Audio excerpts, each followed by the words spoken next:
Tuesday, May 24th. You're listening to Weather with Enthusiasm. The most remarkable part of the weather forecast actually is probably beyond the 7-day forecast cycle. This isn't really part of the forecast, but let's just go over this anyways.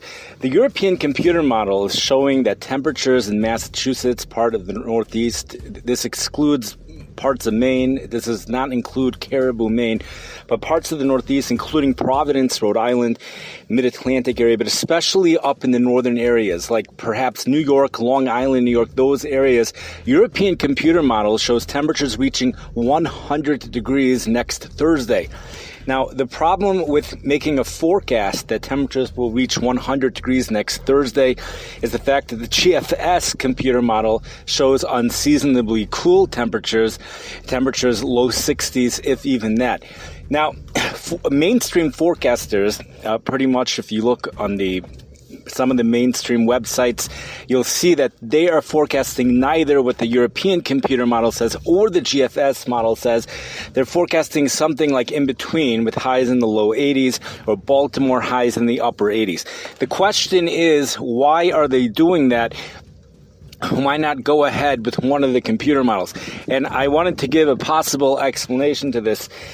And it's like this. If you look really at the European computer model, you'll see high temperatures are generally forecasted to be in the upper 90s for places like Massachusetts, but some low hundreds in those areas when you get to next Thursday, even Wednesday already. But if you look at the dew points, you'll see dew points are really mid-50s, maybe low 60s. So now if you were to raise the dew points, if you want to make the forecast match climatology, if you want to make the forecast match climatology to some extent, what you can do is raise the dew points and drop the temperatures. Dew points is a form of energy just like the temperatures. If you raise the dew points, then the temperatures are going to drop. So what they have done is they've raised the dew points, something like upper 60s to low 70s dew points, and then dropped the temperatures by the equivalent number of degrees, with highs, let's say in Baltimore, upper 80s and low 90s. I think Massachusetts, they have it a little bit lower. So now what you have is, in terms of energy, the forecast matches the European computer model. It also somewhat matches climatology, at least for the Mid-Atlantic area.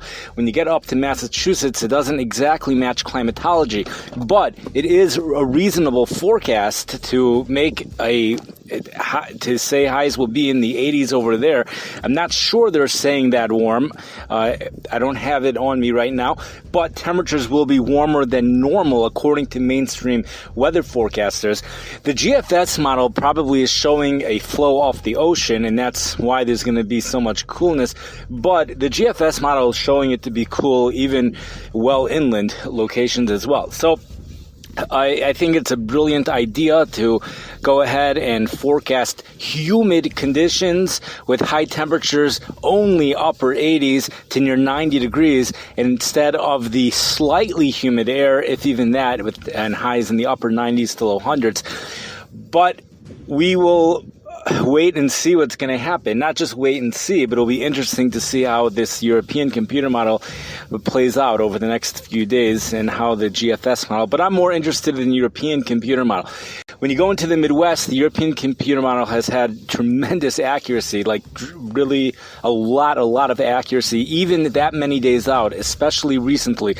I don't know what the story is for the East Coast. In general, the European computer model is considered more accurate, but not always. Here in the Midwest, recently it seems almost like always, and it has an extremely high accuracy.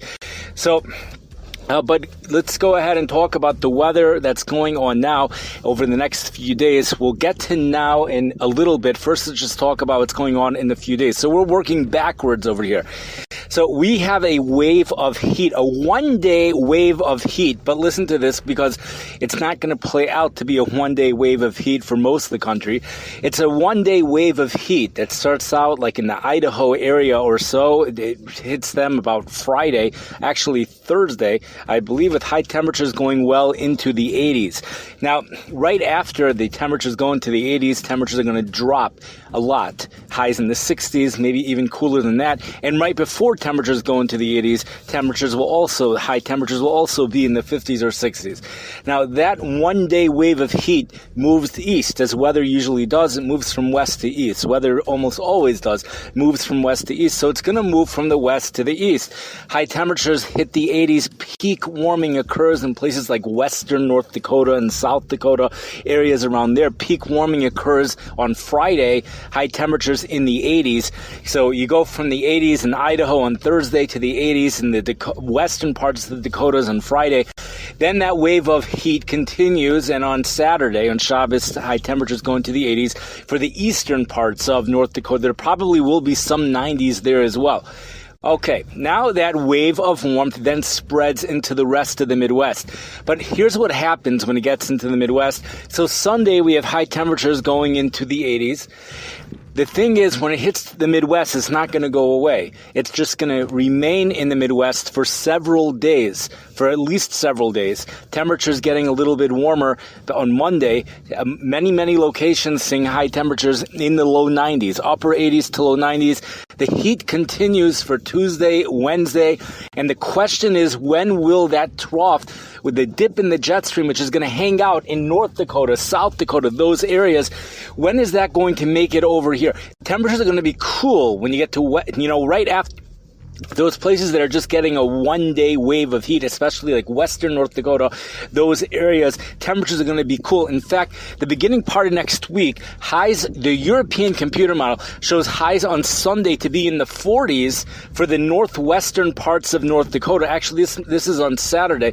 On Shabbos, highs temperatures in the 40s for the northwest part. It's either Saturday or Sunday, and highs in the 80s for the southeast part of North Dakota with rain. Snow falls when you get further west into Wyoming towards on the back side of this low pressure system that's moving northeast over the weekend. Actually, a series of low pressure systems over the next 7 to 10 days, just constantly moving up the plains. The first, we already have a couple of them right now. One is over the Rio Grande Village, Texas area that's developing. Today we have another one further north. That system is going to be responsible for bringing lots of rain, severe weather potential for over the next couple of days for the Louisiana, Arkansas, Texas area. There's actually a word that for those three states, and it like Arkansas or law, whatever it is, it defines those three states in particular, and like Shreveport, Louisiana, has a good severe potential, a good severe weather potential for tomorrow. We also have severe thunderstorm watches today in Texas. Tornado potential possible as we go into tomorrow. In fact, funnel clouds are even a possibility in the Chicago area tomorrow, perhaps even Thursday when you get into South Bend, Indiana. But the National Weather Service isn't mechalik. They make a distinction between funnel clouds and tornadoes. These are land spouts. They're a little bit different. They're not really dangerous. According to what the National Weather Service said a year ago or 8 months ago, they're not really dangerous. The funnel clouds, they're called sometimes cold weather funnel clouds, although these are not going to be cold weather funnel clouds, but land spouts. There's also the possibility for a tornado. So we have a marginal risk for severe weather tomorrow, says the Storm Prediction Center in Oklahoma, for parts of the Midwest, which include the Chicago area. A large part of the Midwest will see thunderstorms tomorrow. That's because the low pressure system in the plains moves north, swings a warm front through the Midwest. Warm and humid conditions overtake the area tomorrow on Wednesday, followed by a cold front that moves through on Thursday, perhaps later in the day, allowing for another day of thunderstorms, especially when you get a little bit east of Chicago. The timing of the cold front will be questionable, or at least will create a questionable high temperatures for parts of the Midwest on Thursday. But places like in northern Indiana will likely see another warm and humid day. Chicago perhaps in the morning, and I'm not sure what's going to be happening in the afternoon. The real cool weather here in the Chicago area comes in on Friday, the same day that Idaho's heating up on Thursday. West North Dakota, those areas just to our west, will be seeing high temperatures in the 80s. Here in Chicago, high temperatures in the 60s, maybe even cooler when you get close to the lake. When you head into Saturday and Shabbos, you see high temperatures get a little bit warmer, but the heat really starts to move in on Sunday, and it continues for a large part of the Midwest. Places east of the plains, even perhaps the eastern parts of the plains, will see high temperatures in the 80s and 90s for the first several days of next week. Now, let's just go to the East Coast, because the East Coast is a little bit interesting. So that wave of heat, it starts off in the Rocky Mountains. It moves into somewhere in between the mountains and the plains on Friday, and then moves into the plains, the eastern parts of the plains for Saturday and Shabbos, which is Saturday. And then on Sunday, the heat overtakes the rest of the Midwest. Okay, then on Monday, you'll see mid to upper 80-degree heat moving into the East Coast. Now, here's the difference, though. In the Midwest, there's cool high pressure that will be in place until this wave of warmth reaches the area. We have a day of warmth tomorrow over the Midwest, perhaps Thursday as well. Then cool high pressure overtakes the area for Friday and Saturday before that wave of warmth moves into the Midwest. The East Coast is under the influence of a Bermuda high pressure system already before the wave of warmth moves in. In fact, I think there's a very good possibility. I think that Bermuda high is the reason why the cold air is not going to be hitting the Midwest until the latter part of next week. If it even hits us next week, that Bermuda high is going to be pushing the jet stream up north. So the East Coast is already under the influence of warm and humid air starting on Friday. Thursday is questionable. There's a front that's going to be situated just to the south of Baltimore and Washington, D.C., as usual, and they're going to be struggling with that forecast. The forecast highs, especially on Thursday, are going to be a big struggle to figure out. But then that front moves north, and by Friday, the humidity is on. The humidity is on. It's going to feel like summer. Now, the temperatures are not going to reflect necessarily what it's going to feel like. It's not going to feel like October. Temperatures might look like it's October, but the humidity is going to make it feel like summer. But by Monday, when that wave of warmth from the Midwest also moves into the East Coast, the temperatures also are going to reflect summer. For most locations, perhaps there might be an ocean breeze that develops on the ocean side, but we're talking about a large part of the East Coast, Monday, Tuesday, Wednesday, Thursday, as well for the East Coast. Then a cold front that will be in the Midwest on Thursday makes its way to the East Coast on Friday. But this is beyond the 7-day forecast cycle, so the accuracy really goes down. Actually, after Tuesday, I noticed that up through Tuesday, there's consistency between the GFS model and the European computer model. I mean, all that tells you is, it just tells you how much confidence to have in the European computer model. And that's one of the reasons why people do monitor the GFS model, despite the fact the European computer model is the more accurate model, just to tell you how much confidence to have in the European computer model. It goes up through Tuesday. After Tuesday, there's large differences between those two models, so the confidence goes down. You know, that's for the East Coast. That's for Massachusetts. The confidence starts to go down. Temperatures are warm through Tuesday for the Northeast, but really in the New England area. Let's just say the New England area, temperatures are warm through Tuesday, and the European computer model continues to forecast warmth, a lot of warmth, even beyond Tuesday. The GFS model doesn't. But in order to satisfy the European computer model and climatology, the European computer model is extreme. As we mentioned, temperatures reaching 100 Thursday and perhaps Wednesday as well for parts of the New England area. So in order to satisfy climatology and the European computer model, You just lower those temperatures by 10, 15 degrees and up the dew points by many, many degrees, and you end up with a forecast that is more reflective of climatology. It fits better into climatology. It's still rather warm, but it does fit better into climatology. The GFS model ends up being right, so then the temperatures are going to have to be greatly lower during that time period. So